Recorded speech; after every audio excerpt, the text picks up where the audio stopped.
This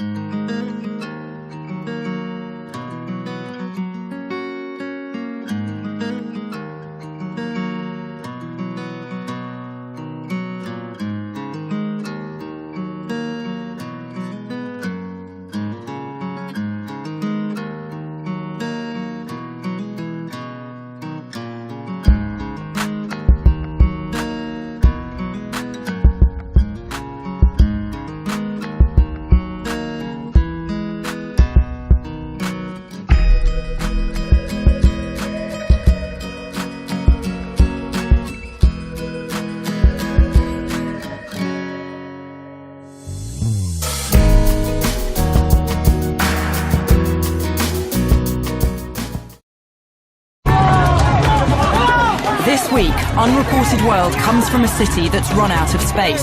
Some of the residents have started throwing stones. We meet the families learning to live in a place that's overwhelmed by its population. I don't think I've ever seen such a filthy beach in my life. We meet the children whose primary school has 6,000 pupils.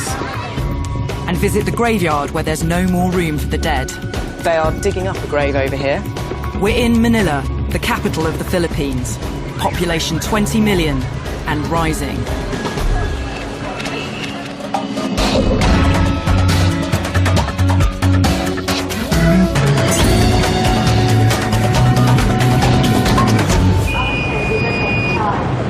From the moment I first travelled into the centre of Manila, I could see it's a city struggling with a population boom. In 10 years, the number of people who live here has grown by almost a third. And megacities like Manila are springing up across the world. My destination was Jose Fabella, the biggest maternity hospital in the city. It operates on an industrial scale. Bertelea Liza, 550. Bertelea Liza, punta po muna sa likod. There are 4 mothers and babies to each bed. I've counted 8 rows of beds here. 8 rows of beds that typically contain 4 mothers and 4 newborns. And according to the whiteboard over there, since midnight last night, and it's only 9 in the morning now, 207 mothers have been admitted to this ward and 133 babies have been born. This huge ward is one of 3 in the hospital. It's well equipped, but its resources are severely stretched by the number of mothers here. Elissa Navarro is the ward's head nurse. What is the capacity of this ward? 123. 123? Yes, ma'am. They're almost at double capacity here. This ward is only meant to house 123 women, and at the moment there are 207 mothers here. I asked why so many babies were being born here. She told me most mothers have little idea about family planning. Elissa says that it's very common for women who give birth here to have already had 2 or 3 babies, and it's not uncommon at all for some to have had 8 or 9 before they come here. The mothers told me it was hard to make ends meet with such large families. But the Filipino government doesn't promote contraception. This is a Catholic country, and politicians fear losing the Catholic vote. Helen has just given birth to her 4th baby, Zorro. She says she knows at 26 she's pretty young to be having 4 children, and now that she's had 4 children, she's not going to have any more. She told me she wanted to be sterilised. Helen plans to have a tubal ligation. She can't have it immediately because she's suffering some medical complications after the birth. She's going to wait 6 months until she has the procedure, and she says she really hopes she doesn't get pregnant again within that 6 months. She's tired of being pregnant and she doesn't want any more children. It's so overcrowded, the nurses have to patrol the ward to make sure no one is sleeping on their babies and suffocating them. From what I've heard from speaking to the mothers here, it's going to continue when they go home, because there they'll be sharing a bed with the rest of their family, and that's often 7, 8 or even 9 other people. Space is precious in Manila. We drove to Baseco, where 90,000 people share half a square kilometre. The government owns this land, but has allowed people to build homes here. At any time, it can claim the land back. A third of Manila's residents live in squatter settlements like this. What I'm walking on now is a sea wall. It was built to protect the rest of Manila, to stop it from getting flooded. It's not meant to be a road, but it's been turned into the high street by the residents. Last year, a massive typhoon hit the capital and hundreds drowned. But people were still living right next to the sea wall in Baseco, leaving them dangerously exposed to flooding. So this is where people actually live. You see how close together their houses are.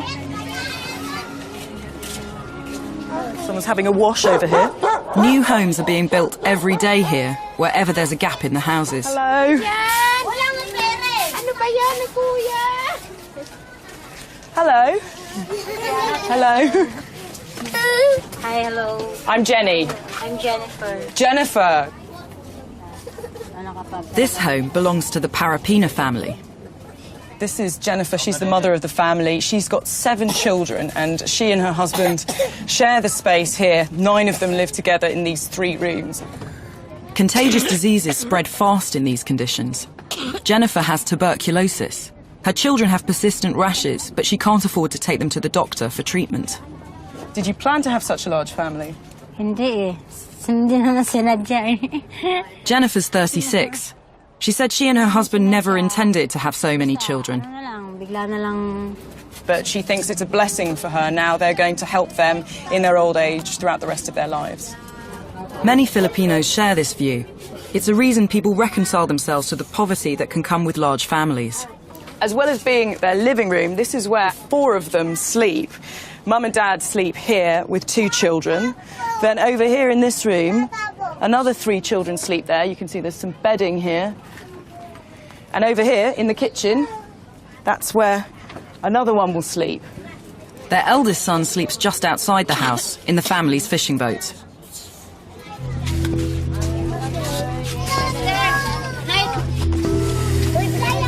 We've agreed we're going to give Jennifer a bit of a rest, and the kids are going to show me around Baseco.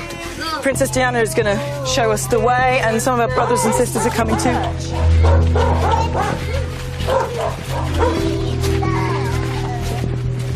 Ooh, you have to watch your step around here. It smells very bad here. It smells very bad. In this makeshift community, there's no sanitation.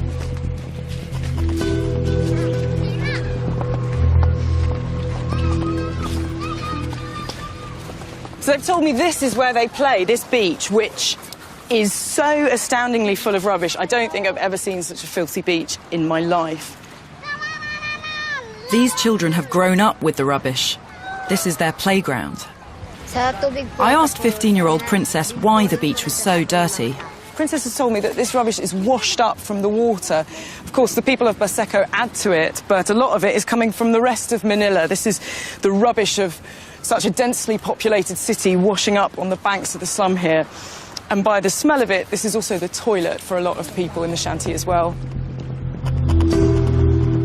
You can really see how every bit of available space here has been used to become someone's home. There's a pontoon here, which is very heavily built up right over the water, and the houses here go right up along the beach, just as far as the ground is solid enough to support a house.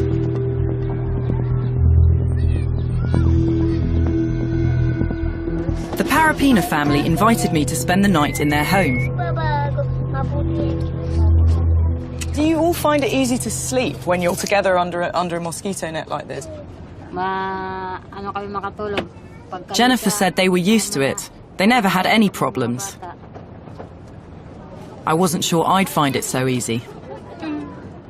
They turned the whole house into a bedroom. So it's time for bed now. We're all turning in. I'm sleeping here next to the gas stove with Princess, who's been very kind to let me share her bed. I wonder what kind of sleep we're going to have. The neighbours are still making quite a lot of noise. I can hear their TV. But they seem to think that it's very easy to sleep here. I'm going to give it a go.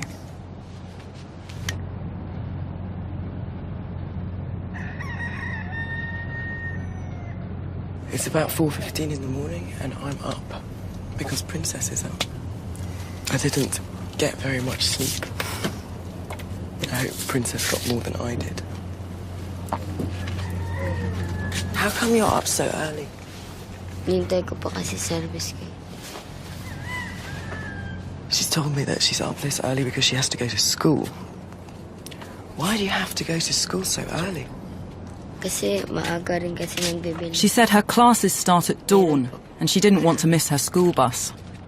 Princess has told me that she goes to school this time every day. There are 54 pupils in her class, and so there's a sort of rota system at her school. Different batches of children go to school at different times, so the school can teach all of them, and she's doing the early shift. That's why she has to get up so early.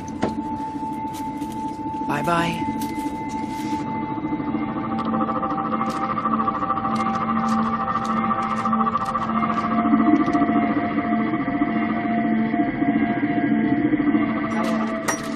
A few hours later, her brothers and sisters were up. They had time to spare before their classes started, so they showed me where they get their drinking water. Here. From this hose? Aha. Emmanuel Parapina is 10. It's his job to fetch water for the family. Emmanuel's told me that there are times when the water that comes out of this hose isn't clean, it's cloudy, it's dirty, and then they don't use it for drinking, they use it for cooking. But he says he has drunk that water in the past and it's made him feel really unwell. He's got a fever from it. There isn't actually any water at the moment. There's not going to be any water until the evening, no drinking water at all. Like everything else in Manila, the water supply can't meet the demand of the number of people who want to use it. At 10 a.m, it was Mark Anthony Parapina's turn to go to school. He's one of 6,000 pupils at the local primary. There are 1,000 children in Mark Anthony's school year alone. They're taught in 3 separate shifts, with 6 classrooms of 9-year-olds in each batch.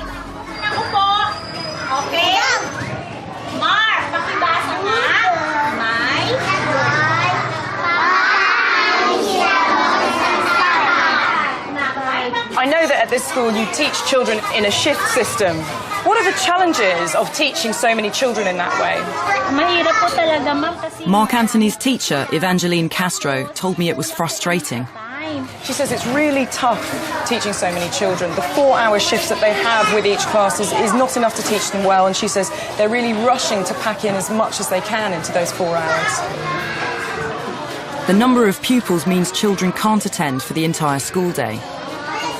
In many ways, they're only getting a partial education because of the sheer number of children using these facilities. Manila is a place of economic extremes, but even the wealthy can't escape the effects of overpopulation. The city's traffic problems are legendary. Manilans spend 1,000 hours every year stuck in traffic jams. The municipal government has tried to get around this problem by limiting which cars can be on the road when, according to the numbers on their number plates.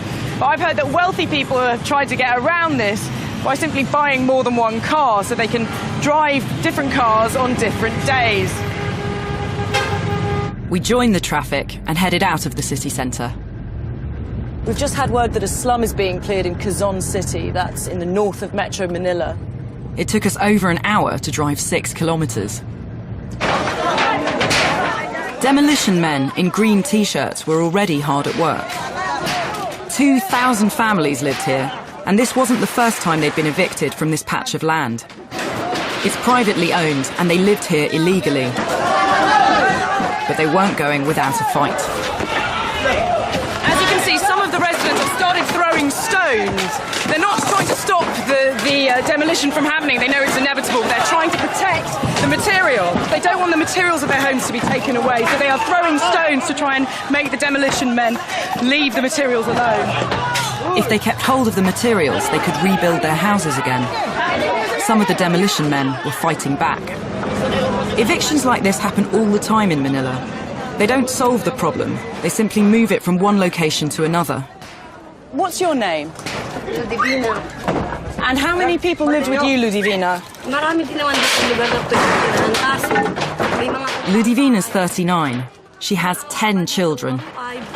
pataas na. They all live together in a house here, a house that's been taken apart several times when this land has been reclaimed. They know they have no legal right to be here, but she says she can't afford to pay the rent of the housing that's nearby, and they need to be in this area for their work.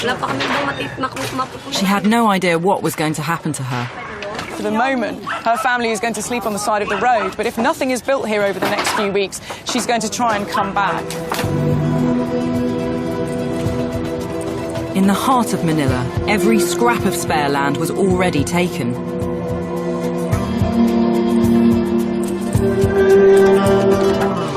This community was built on the banks of a river that runs through the centre of town. Hello, Musta. From the road, this looks incredibly ramshackle.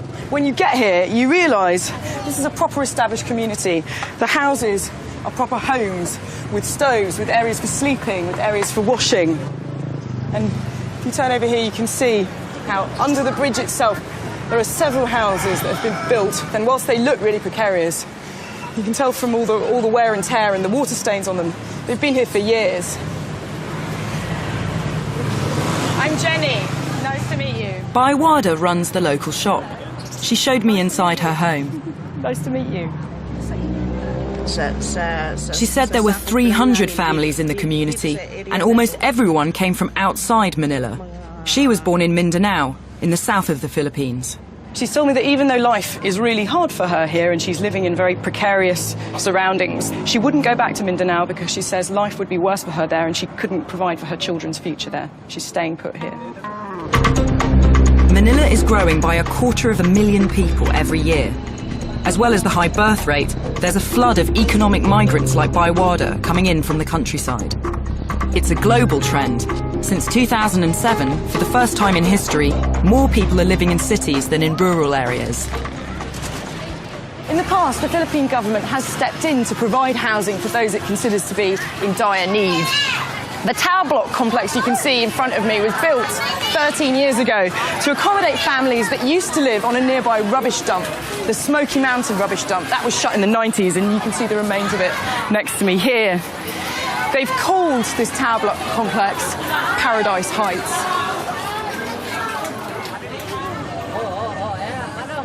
"17,000 people live in Paradise Heights. I went inside one of the 21 blocks. It's become home to many more people than originally planned. Hello. Kumusta? Hello. Can I come in? Shoes off. Here we go. Hello, I'm Jenny. Janet po. Dito po kasi may ilaw. Dito Janet and Alan Sapio share this flat with their 9 children. Tsaka malamok. Janet's told me, of course, life is better here than it was on the dump site. The dump site was mosquito infested and she was worried that her children would get dengue fever from the mosquitoes. Also, they have electricity here, which of course they didn't have on the dump site. But she says there's so little space here that she has considered splitting her family up and having half her family live near the dump site and half her family live here just so that they have more space. Here we go. No, don't worry. There's room for me. They're making space for me to go up. Right, here we go. This was designed to be a single-storey flat, but they built another floor. It turned out one more family was living upstairs. So up here is where the second family live, and I've just discovered the second family is Janet's daughter, her husband, and Janet's newborn grandchild, who's down here. You can see that this is where they keep all the bedding, which they obviously put down at night time. They couldn't have it down during the day or they would have no room to move. And just to get a sense of the space here, I'm 5'4", 5'5", and I can just stand up tall here. If I had my shoes on, I couldn't do. It wouldn't be very nice to be living in this space permanently because really it's extremely claustrophobic. There was a similar story in every unit. Large families crammed into tiny spaces. Some Filipinos are trying to find answers. I went to see Jun Palafox, one of Asia's most famous architects, who's based in the capital. He's been responsible for landmark buildings across the world, but his great ambition is to rebuild Manila by building upwards. If we go vertical urbanism, or even medium-rise like European cities, we would be able to accommodate even more open spaces instead of the urban sprawl. And the urban sprawl spreading out horizontally are eating up into the forests and into the farms. Transforming Manila's architecture is only part of the solution. He thinks there are decades of work to be done. The infrastructure is not coping with the demand, be it in flood control, drainage, sewerage, water supply, transportation, traffic, jobs and housing.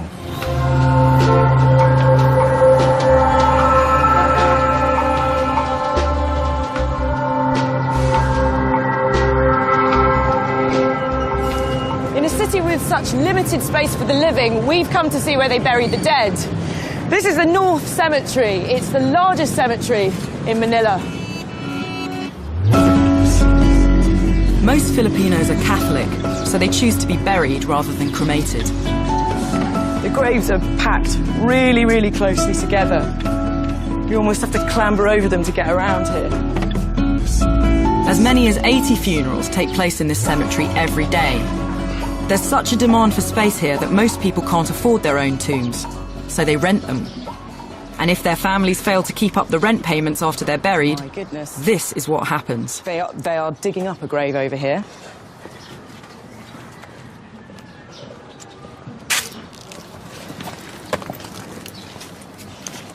Why are you digging up this tomb here? Eddie told me the rent had expired. They need to remove the bones so another body can be buried in this space. He said they often had to exhume bodies. It was part of their jobs as grave diggers. The bones were transferred to a hole next to the tomb. Space is so precious in Manila that even the dead can be evicted. Shortly afterwards, another coffin was lowered into the empty grave.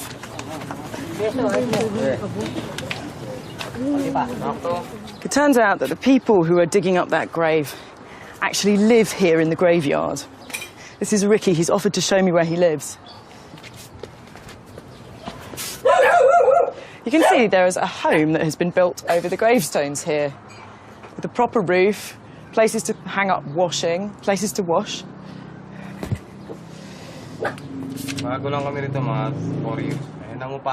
Ricky was glad to have found some space for his family to live in. He and his family have been living here for 4 years. He used to live elsewhere, but he wanted to save up and send his children to school. He says it's much better living here than living in a shanty town. It's much more peaceful and quiet here. He showed me the crypt where his family sleeps. 7 people live in this tomb. That's not including the body that's under the floors. And it's absolutely tiny. They've tried to make it work. They've built a kind of mezzanine level here, and I think you could fit a couple of people up there at bedtime. But they've made it into a home. It's got electricity, it's got lighting, fans, it's got TVs, DVD players, DVDs. They've even got a fridge. They've built their own toilet inside this tomb. This is for all 7 of them. This is where they go to the toilet, and it's also where they have a bucket shower.